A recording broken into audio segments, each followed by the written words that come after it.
नमस्ते। अभी हमारे साथ जुड़ेंगी प्रोफेसर डॉक्टर सीमा शर्मा जी, जो भाजपा नेत्री हैं और शिक्षा से जुड़े हुए तमाम बातों पे बात करते हैं। तो आज जो खास मुलाकात में हम बात करेंगे, जो लगातार युवाओं द्वारा बहुत सारे प्लेटफॉर्म से मुद्दा उठाया जा रहा है कि हर चीज़ में लिए शिक्षा अनिवार्य है, तो जो हमारे चुनाव होते हैं उसमें शिक्षा अनिवार्य क्यों नहीं है।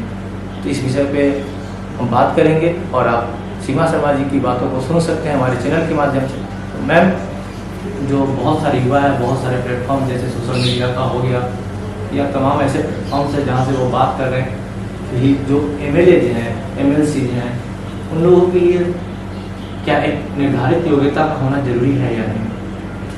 मैं मानती हूँ होना ज़रूरी है, और इसलिए नहीं कि उस योग्यता के तहत कुछ लोग आएंगे और कुछ नहीं आएंगे। वो उसके लिए मैं इसको सपोर्ट नहीं करती हूँ या मेरी सहमति इसमें नहीं है। लेकिन मैं अगर मेरी ये राय होगी कि किसी भी MLA, MLC या किसी भी राजनीतिक जीवन के लिए शिक्षा में एक मिनिमम योग्यता होनी चाहिए, न्यूनतम योग्यता होनी चाहिए। आप चाहे उसको ग्रेजुएशन कीजिए या मैट्रिक रखिए, क्योंकि जब तक कोई, जहां हम अपने देश को आत्मनिर्भर बनाने की बात करते हैं, युवाओं को आत्मनिर्भर बनाने की बात करते हैं, किसी भी देश का सबसे अहम मुद्दा यही होता है कि आप सबको नौकरी पेशा कैसे कर सकते हो, आप किस तरह से सबको नौकरी दे सकते हैं, आप किस तरह से सबको आगे बढ़ा सकते हैं। तो उसके लिए शिक्षित होना सबसे जरूरी है। तो एक न्यूनतम योग्यता होनी चाहिए कि अगर आप इतने शिक्षित हैं तभी आप MLA हो, MLC हैं, चाहे लोकसभा का चुनाव हो, चाहे राज्यसभा का चुनाव हो, या फिर मैं तो कहूंगी जो मुखिया का चुनाव होता है या गांव के स्तर पे भी जितने चुनाव होते हैं, उसमें एक शिक्षा का मिनिमम योग्यता होना चाहिए। और इस योग्यता को हम अपनी तरह से निर्धारित कर सकते हैं। अगर हमें लगता है कि शहरी लोग जो है वो शहरी वर्ग ज्यादा पढ़े लिखे हैं, तो वहाँ पे हम थोड़ी अधिकतम योग्यता की को बना सकते हैं कि जहाँ पे ग्रेजुएट हैं लोग वो योग्य होंगे MLA के इलेक्शन के लिए।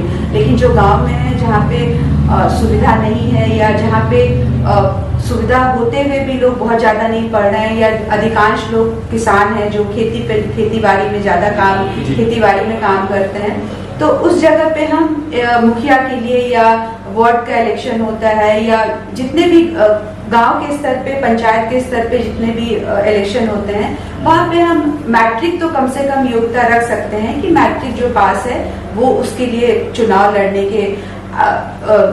लड़ सकता है या वो चुनाव के लिए योग्य है। क्योंकि मैंने कई बार देखा है आजकल ये एक हो गया है, हमने जब से कुछ प्रतिशत सीट्स रिजर्व किए हैं महिलाओं के लिए, तो जनरली महिलाएं खड़ी तो हो जाती हैं क्योंकि उस पे और कोई खड़ा नहीं हो सकता है, वो चुनाव जीत भी जाती हैं।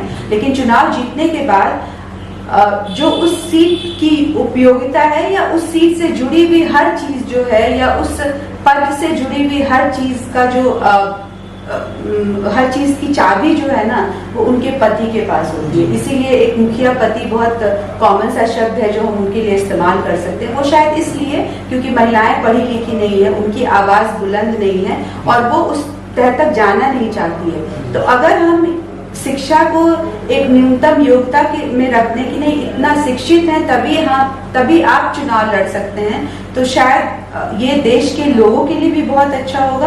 और जहाँ पे हम बार बार इस चीज की बात करते हैं कि आत्मनिर्भर होना चाहिए, और जहाँ पे हम आत्मनिर्भरता की ओर जा भी रहे हैं, जहाँ पे हम सबसे ज्यादा संसाधनों का प्रयोग करते हैं, टेक्नोलॉजी का प्रयोग करते हैं आत्मनिर्भर होने के लिए। अभी जैसे कोरोना के समय में हमने सारी ऑनलाइन क्लासेस होती हैं, तो ये ऑनलाइन क्लासेस हम ले तो रहे हैं, हम शिक्षक हैं तो हमें पता है, लेकिन जो माँ बाप हैं उनको नहीं समझ में आ रहा है, या जो ग्रामीण परिवेश में लोग हैं उनको नहीं पता है। वो क्यों नहीं पता है? क्योंकि उनके माँ बाप नहीं पढ़े हुए हैं। तो हर चीज में शिक्षा तो एक न्यूनतम योग्यता होनी चाहिए।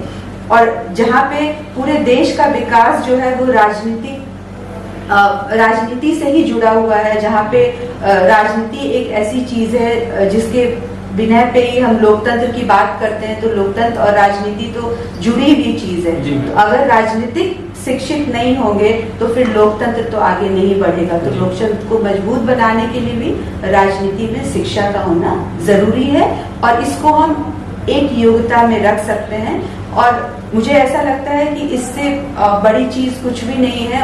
उसके अलावा आप जितनी चीजें बनाते हैं कि कोई जेल गया है उसको आप चुनाव नहीं लड़ने देंगे, या कोई 5 साल तक किसी ने सजा भुगती है उसको नहीं लड़ने देंगे, वो सब सेकेंडरी इश्यूज हैं। पहले आप शिक्षा को एक योग्यता बनाइए कि जो इतने शिक्षित हैं वही चुनाव मैदान में आ सकते हैं, और यही लोकतंत्र के लिए सबसे बड़ी चीज है, मेरी जो अपनी सोच है।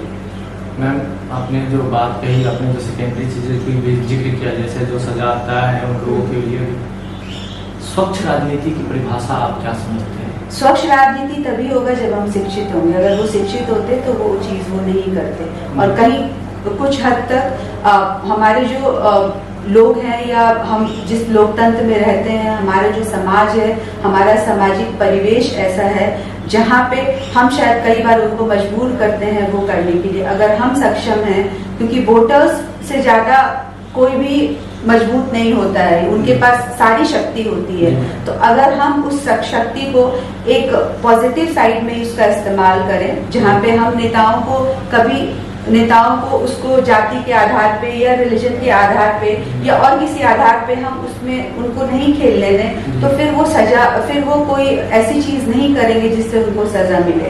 तो कहीं ना कहीं शिक्षा जो है वो बुनियाद है हर चीज की, और अगर लोग शिक्षित होंगे तो अपने आप सुधार हो जाएगा, और अपने आप जो है जितने भी राजनीतिक परिप्रेक्ष्य के लोग हैं, या जितने भी लोग राजनीति में हैं, वो अपने आप उस चीज से अलग हो जाएंगे। क्योंकि अगर वो शिक्षित होंगे तो वो कभी वो चीज नहीं करेंगे जिससे उनके ऊपर कोई दाग लगे।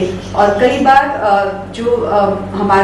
हमारी जो प्रक्रिया है वो ऐसी है, क्योंकि वो पढ़े लिखे नहीं होते हैं इसलिए वो वैसी गलतियां करते हैं। अगर वो पढ़े लिखे होंगे तो नहीं करेंगे। तो अपने आप अगर आप शिक्षा को योग्यता बनाइएगा तो और जो सेकेंडरी चीजें हैं वो अपने आप खत्म हो जाएंगी, क्योंकि सब चीज एक दूसरे से जुड़ी हुई है।